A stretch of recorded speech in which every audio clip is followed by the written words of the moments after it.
अस्सलाम वालेकुम गर्ल्स। आज हम स्टार्ट करेंगे बिज़नेस ऑर्गेनाइजेशन से। लास्ट लेक्चर में हमने ट्रस्टी तक पढ़ लिया था, ठीक है। उसके कैरेक्टरिस्टिक्स पे सब कुछ डिस्कस कर लिया था। अब हम बिज़नेस ऑर्गेनाइजेशंस को देखेंगे। It is essential for every business undertaking to open a bank account. The business enterprises mostly open current account. अब यहाँ पर उन्होंने बताया कि हर बिज़नेस के लिए ज़रूरी होता है कि वो अपना अकाउंट बैंक में ओपन करवाए, ठीक है। और दूसरा ये कि वो हमेशा करंट अकाउंट ओपन करते हैं, वो सेविंग या फिक्स डिपॉज़िट ओपन नहीं करवाते, वो करंट अकाउंट ओपन करवाते हैं, क्योंकि ज़ाहिर सी बात है बिज़नेस में कभी भी किसी को ज़रूरत पड़ सकती है, ठीक है। अब बाकी अकाउंट्स पे थोड़ी पाबंदी होती है कि आपने थोड़े पैसे निकलवाने या बिल्कुल भी नहीं निकलवाने, लेकिन करंट अकाउंट पे कोई भी रिस्ट्रिक्शन नहीं होती। आप जब चाहो पैसे निकलवा सकते हो, पैसे डिपॉज़िट करवा सकते हो, ठीक है। अच्छा, सबसे पहले जो बिज़नेस ऑर्गेनाइजेशंस हैं उसमें आता है सोल प्रोप्राइटरशिप, पार्टनरशिप और जॉइंट स्टॉक कंपनी। सबसे पहले हम सोल प्रोप्राइटरशिप देखेंगे। In sole proprietorship the proprietor is the sole owner of the business. अच्छा, ये वाली बात हमें पता है कि जो प्रोप्राइटर मतलब जिस बंदे ने बिज़नेस स्टार्ट किया वही उसका ऑनर है, ठीक है। तो वही बैंक अकाउंट ओपन करेगा। Bank account is open in the name of business and operated by the proprietor. अच्छा, अब जैसे हम फॉर एग्जांपल हम एग्जांपल लेते हैं, प्रोप्राइटर है अहमद, ठीक है। अगर वो बैंक में जाकर अकाउंट ओपन करवाएगा अहमद के नाम से तो वो उसका पर्सनल अकाउंट होगा, ठीक है। वो बिज़नेस अकाउंट नहीं होगा, वो पर्सनल अकाउंट होगा। लेकिन अगर उसके बिज़नेस का नाम है अहमद इंटरप्राइजेज़, ठीक है, अगर वो बैंक में जाके अहमद इंटरप्राइजेज़ के नाम से अपने बिज़नेस को रिकग्नाइज़ करके अकाउंट ओपन करवा रहा है तो वो उसके बिज़नेस का अकाउंट होगा, ठीक है। तो ये आपने ये चीज़ ध्यान में रखनी है कि अगर एक बंदा बिज़नेस का अकाउंट बनवा रहा है, ठीक है, तो उसका बिज़नेस का अकाउंट उसके पर्सनल अकाउंट से बिल्कुल डिफरेंट होता है, ठीक है। आगे देखते हैं। अच्छा, नेक्स्ट है पार्टनरशिप। अच्छा, बिज़नेस जो सोल प्रोप्राइटर था उसकी ज़्यादा कोई खसूसियात नहीं थी, मेन एक ही बात थी जो मैंने एक्सप्लेन आपको कर दी।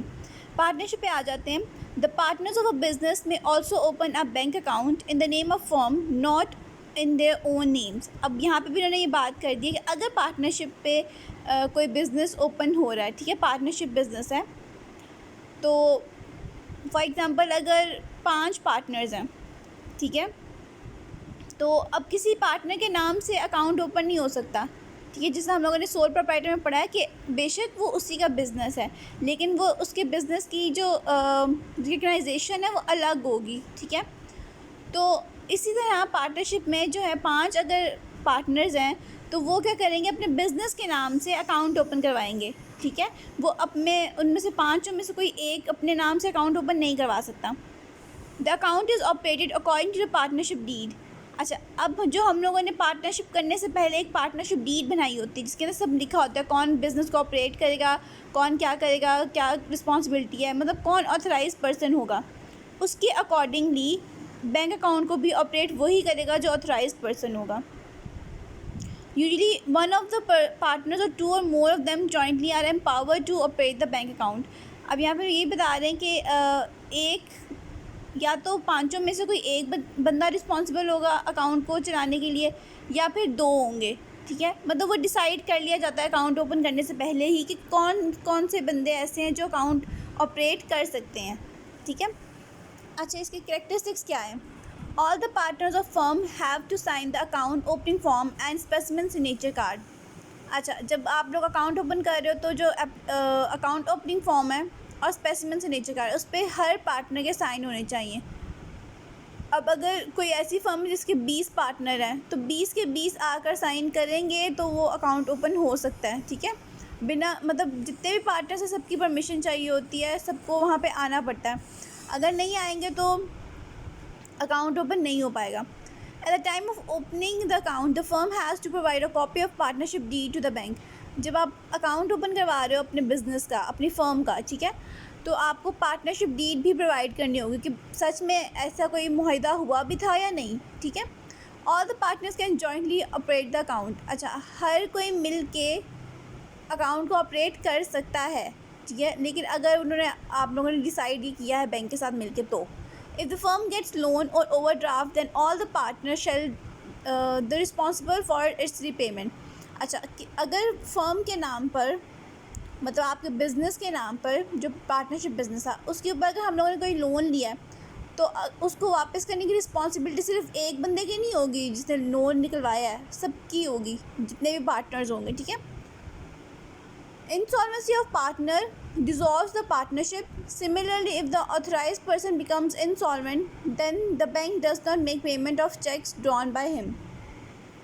अच्छा, यहाँ पे बता रहे कि अगर बिज़नेस ख़त्म हो जाए, ठीक है, तो पार्टनरशिप ख़त्म हो जाती है। अगर मतलब एक पार्टनर जो है वो इंसॉल्वेंट हो जाए, उसका दिवालिया आ जाए, मतलब उसकी माली हालात बिल्कुल ख़त्म हो जाए, तो उसकी वजह से पार्टनरशिप ख़त्म हो जाती है। और अगर ऐसा केस हो कि जिस बंदे को हमने ज़िम्मेदारी दी थी बैंक अकाउंट को चलाने की, वही बंदा इंसॉल्वेंट हो जाए, ठीक है, तो जब बैंक को ये इन्फॉर्मेशन मिलती है, बैंक कोई भी चेक, कोई भी ट्रांजैक्शन जो होगी ना उसको बंद कर देगा, ठीक है। उसकी अगर कोई चेक आएगा उसकी पेमेंट नहीं करेगा।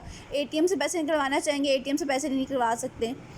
उसका रीज़न ही होगा कि क्योंकि ज़ाहिर सी बात है वही बंदा इंसॉल्वेंट हो गया, ठीक है, उसके पास पैसे नहीं, तो वो क्या पता वो फ्रॉड कर ले, ठीक है, तो इसलिए बैंक अपनी सर्विसेज बंद कर देता है। The account can be closed with the consent of all partners. अगर आपने अकाउंट बंद करना है तो आपके सारे पार्टनर्स की कंसेंट होगी। कंसेंट मतलब उनकी रजामंदी होनी चाहिए, अगर होगी तो अकाउंट बंद हो सकता है। If the bank is informed about the cancellation of powers of authorized person to deal with the bank, then it refuses to pay the check drawn by such partner. अच्छा, अगर बैंक को ये information मिली है कि जिस बंदे को हम लोगों ने ज़िम्मेदारी दी थी अकाउंट ऑपरेट करने की, हम उससे वो ज़िम्मेदारियाँ ले रहे हैं वापस, ठीक है, तो मतलब उसकी पावर्स को हम लोगों ने ख़त्म कर दिया, तो अब वो जितने भी चेक्स लिख के देगा या कुछ भी करेगा ना, उनकी पेमेंट बैंक की तरफ से नहीं होगी। If one or more partner gets retirement from the partnership, the bank is not informed about this, then all the partners will be responsible for the loan availed after their retirement. अच्छा, मैंने आपको पहले बताया था, अगर हम loan लेंगे as मतलब एक पार्टनरशिप फर्म है, हमने लोन ले लिया, ठीक है, अगर 5 पार्टनर्स थे तो पाँचों के पाँचों लायबल होंगे कि वो लोन की अमाउंट वापस कर दें, ठीक है। अगर ऐसा होता है कि 5 पार्टनर्स थे, उसमें से 2 जो थे चले गए छोड़ के, ठीक है, रिटायर हो गए, ठीक है, तो अगर बैंक को नहीं पता होगा कि वो रिटायर हो गए हैं, ठीक है, तो बैंक जाके उनसे लोन के पैसे वापस मांगेगा, ठीक है। लेकिन अगर हम पहले ही इन्फॉर्म कर दें बैंक को कि ये 2 रिटायर हो गए, इनकी कोई ज़िम्मेदारी नहीं है अब, ठीक है, तब वो जाके बैंक से मतलब उनसे पैसे क्लेम नहीं करेंगे। लेकिन अगर बैंक को इन्फॉर्मेशन नहीं दी जाएगी तो बैंक जाकर उनसे पैसे मांगेगा, ठीक है। नेक्स्ट है death of a partner also dissolves the partnership. अच्छा, अगर किसी एक पार्टनर की डेथ हो जाए तो वो भी पार्टनरशिप को डिज़ोल्व कर देती है। If other partners want to continue the account then the bank raise no objection. अच्छा, अब अगर एक पार्टनर की डेथ हो गई है और बाकी सारे पार्टनर्स मिलकर बैंक अकाउंट को ऑपरेट करना चाह रहे हैं और अपने बिज़नेस को वैसे ही चलाना चाह रहे हैं जिस तरह जिस बंदे की डेथ हुई थी उसकी डेथ से पहले चल रहा था, तो बैंक को कोई ऑब्जेक्शन नहीं होगा, बैंक वैसे ही अपने ट्रांजैक्शंस करवाता रहेगा, ठीक है। नेक्स्ट आ जाता है joint stock company. The joint stock company also opens a bank account in its own name because all the dealings of joint stock company takes place through banks.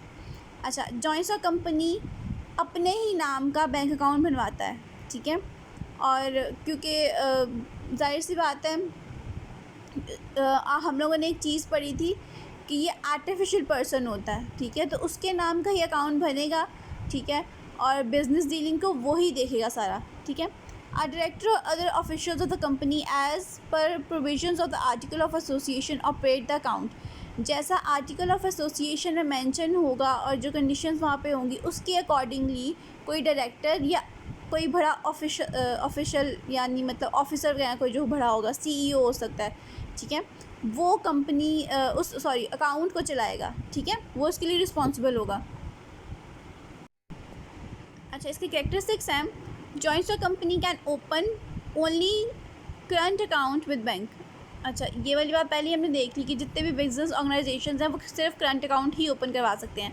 The company has to provide the bank a copy of the resolution of board of directors in which they have authorized few directors to deal with the bank.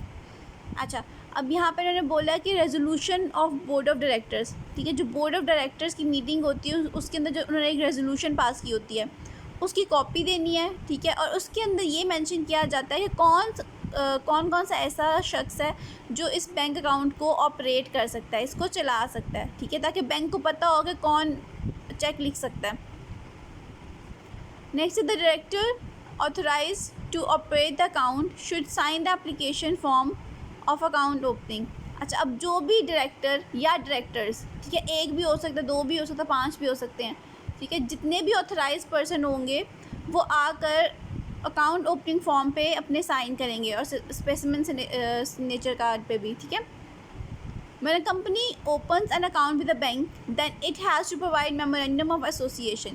जब आप account open करवाने जाओगे तो आपको अपनी company का जो memorandum of association है, आर्टिकल ऑफ एसोसिएशन और certificate of incorporation and certificate of commencement of bank of company ही होगा. ये पता नहीं इन्होंने यहाँ पे मिसप्रिंट किया हुआ है, यहाँ गलत लिखा हुआ है, ठीक है. अच्छा, ये सारे 4 डॉक्यूमेंट्स हैं जो कि रिक्वायर्ड हैं, ठीक है, वो आप लोगों ने लाजमी बैंक को दिखाने हैं, उनको सबमिट करवाने हैं. क्यों? ताकि उनको ये तसल्ली हो कि सच में ये बिज़नेस है, रजिस्टर्ड है, ठीक है, इसको लीगली एग्जिस्ट करता है और ये प्रॉपरली अपने क्या ना बिज़नेस को सर अंजाम दे रहा है, ठीक है, इससे ये प्रूव होगा. नेक्स्ट है, in case of an old company bank demands the balance sheet for last few years and annual report of the business.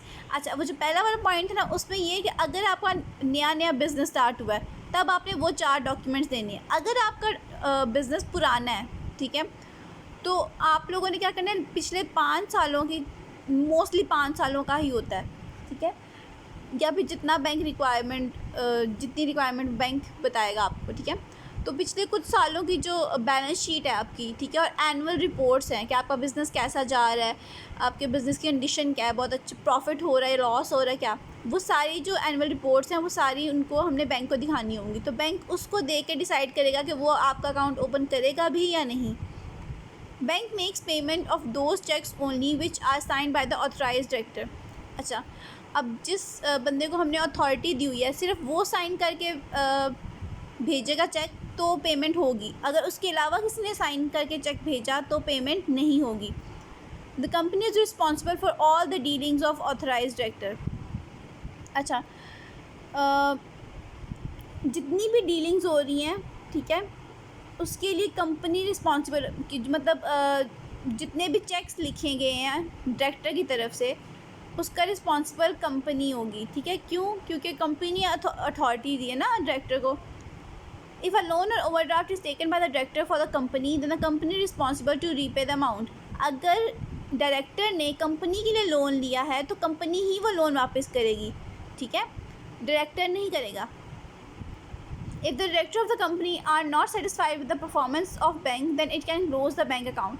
अच्छा, अगर बैंक का काम अच्छा नहीं लग रहा या कोई इशू है, कोई मसला हो गया, ठीक है, तो जो डायरेक्टर है वो अकाउंट को बंद भी करवा सकता है, ठीक है. नेक्स्ट देखते हैं non trading concerns. Non trading concerns का मतलब है ऐसे ऑर्गेनाइजेशंस जो बिज़नेस नहीं कर रही, ठीक है, मतलब तजारत नहीं कर रही, ठीक है, उसको हम बोलते हैं नॉन ट्रेडिंग कंसर्न्स. अब देख रहे हो इसमें है क्या, club, societies and associations etcetera incorporated for some specific purpose may be termed as non trading concern. ऐसा इदारा, ऐसा कोई क्लब, सोसाइटी, एसोसिएशन जो किसी स्पेशल मकसद के लिए बनाया गया हो, ठीक है, उसको हम बोलते हैं नॉन ट्रेडिंग कंसर्न.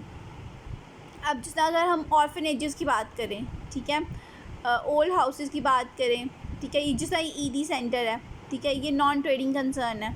एनजीओज़ होती हैं डिफरेंट, ठीक है. अब बहुत सी एनजीओज़ होती हैं, एनजीओज़ की भी बहुत टाइप्स होती हैं. कुछ एनजीओज़ काम करती हैं बहुत जो गरीब लोग हैं उनके लिए, कुछ एनजीओज़ काम करती हैं बच्चों के लिए, कुछ करती हैं बूढ़े लोगों के लिए, कुछ बीमार लोगों के लिए करती हैं, ठीक है. तो वो जो इस तरह की ऑर्गेनाइजेशन होती हैं जिसमें लोगों की भलाई के लिए सोचा जाता है, ठीक है, और डिफरेंट पर्पसेस के लिए, सिर्फ लोगों की भलाई नहीं हम कह सकते हैं, ठीक है, डिफरेंट पर्पसेस के लिए। छोटे बिजनेस जो छोटे बिजनेसेस होते हैं उनको लोन देने के लिए, या फिर डिफरेंट प्रोडक्ट्स प्रोवाइड करने के लिए फॉर फ्री। तजारत, क्योंकि मैंने बताया ना बाइंग और परचेजिंग नहीं हो रहा है यहाँ पे, ठीक है, होगा एक तरह से, लेकिन मतलब वो तजारत वाले सेंस में नहीं आता, ठीक है। तो ऐसी कोई भी ऑर्गेनाइजेशन होगी उसको हम नॉन ट्रेडिंग कंसर्न बोलते हैं। These non trading organisations also have bank account. अच्छा, उन्होंने भी बैंक अकाउंट ओपन करना होता है। अच्छा, मोस्टली नॉन ट्रेडिंग कंसर्न जो होती हैं, नॉन ट्रेडिंग ऑर्गेनाइजेशंस होती हैं, उनको डोनेशंस दी जाती हैं, ठीक है। तो जो उनके पास पैसे आते हैं वो डोनेशन की सूरत में आते हैं और वो उनके अकाउंट में ट्रांसफ़र होते हैं, इसलिए उनका अकाउंट होना भी ज़रूरी होता है। The account is operated by the person approve under the provision of the constitution और by law of the concern. अच्छा, उस ट्रेडिंग कंसर्न की जो भी क्या कहते हैं कॉन्स्टिट्यूशन है, जो लॉज हैं, उसके अकॉर्डिंगली जिस बंदे को उन्होंने ऑथराइज़ किया होगा वही उस अकाउंट को चला सकता है। अच्छा, यहाँ पे एग्जांपल दी हुई है, फॉर एग्जांपल ईदी वेलफेयर ट्रस्ट एंड MKRF। ईदी का तो सबको पता है, ठीक है, ईदी वेलफेयर ट्रस्ट का। अच्छा, MKRF है मीर खलील रहमान फाउंडेशन, ठीक है, ये मैंने नीचे यहाँ लिखा भी हुआ है, ठीक है। अच्छा, आगे देखते हैं। अच्छा, इसके कैरेक्टरिस्टिक्स क्या क्या हैं। Non trading concerns has to provide a copy of its bylaws. अच्छा, नॉन ट्रेडिंग कंसर्न्स की अब कोई ख़ास डॉक्यूमेंट्स नहीं होते, लेकिन वो कुछ ना कुछ ऐसी बातें होती हैं, कुछ रूल्स होते हैं, रेगुलेशंस होते हैं, जिसके ऊपर डिपेंड करके वो बनाया जाता है, ठीक है। तो यहाँ पे उसको मैंने बोला बाय लॉज, ठीक है, इसको कहते हैं रूल्स और रेगुलेशंस। तो वो प्रोवाइड करना लाजमी होता है जब वो अकाउंट ओपन करवा रहे होते हैं। The concern has to provide a copy of resolution of managing committee meeting to bank in which they decide about the bank and names of person to deal with the bank. अच्छा, उनकी एक resolution होगी managing committee की, ठीक है, वो उन्होंने provide करनी लाजमी। उसके अंदर बताया गया होगा कौन कौन बैंक ऑपरेट करेगा, ठीक है। नेक्स्ट है all the person authorise to deal with the bank sign the account opening form. अच्छा, जितने भी ऑथराइज पर्सन है, मतलब जिनको हमने सेलेक्ट किया कि ये ऑपरेट करेंगे अकाउंट को, वही साइन करेंगे अकाउंट ओपनिंग फॉर्म पे और स्पेसिमेन नेचर कार्ड पे।